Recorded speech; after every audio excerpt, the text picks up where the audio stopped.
மகளிர் தினத்தை முன்னிட்டு மகளிருக்கான மரியாதை எல்லாருக்கும் கிடைக்கணும். மரியாதைன்றது நம்ம கலாச்சாரத்தோட ஒன்றிய ஒன்று. அப்படிங்கும்போது தாவேகா அப்படின்ற ஒரு கட்சி ஒன்று, அந்த கட்சியில் தலைவர் அவர்கள், நானும் இணைஞ்சு அதில் பயணிச்சிட்டு இருக்கேன். அப்போ நம்ம கண்ணெதிர ஒருத்தர் மகளிருக்கான திட்டங்கள் நிறைய அறிவிக்கிறாரு. சந்தோஷம்.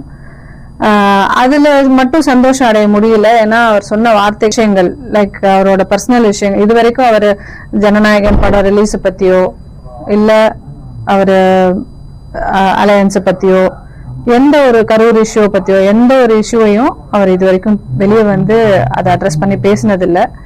முதல் முறையாக அவரோட ஃபேமிலி இஷ்யூன்னு சொல்லிட்டு அதை பத்தி பேசி, இது யாரும் கவலைப்பட வேண்டாம், நீங்க வருத்தப்படுறது எனக்கு வருத்தமா இருக்கு அப்படின்னு சொல்லியிருந்தாரு. சந்தோஷம். ஆனா அதோட சேர்த்து அதெல்லாம் ஒர்த்தே இல்லை அப்படின்னு அவர் சொன்னாரு.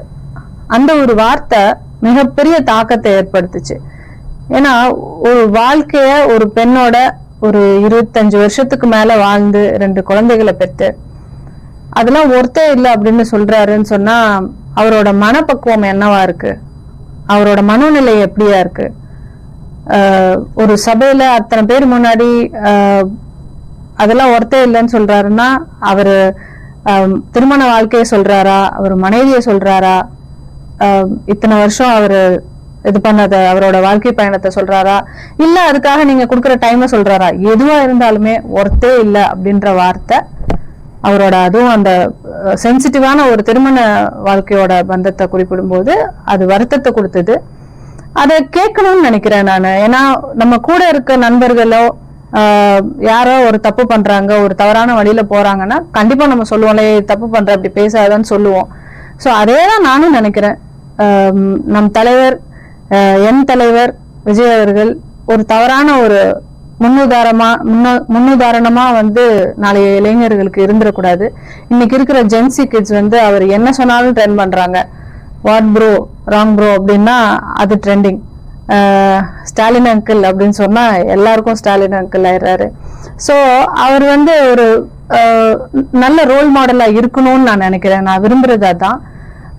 அரசியல் கட்சி ஆரம்பிச்சு இளைஞர்களை அரசியல் படுத்தினது வரைக்கும் சூப்பர். பட் ஆனா அது கரெக்டான முறையில கொண்டு போய் சேர்க்கணும்.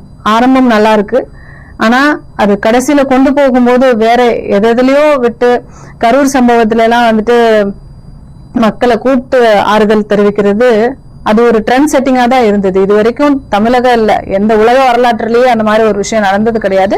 நான் கூட அதுக்கு சப்போர்ட் தான் பண்ணேன். ஏன்னா அவர் போன மேற்கொண்டு சில அசம்பாவிதங்கள் நடக்கிறதுக்கான வாய்ப்புகள் உண்டு.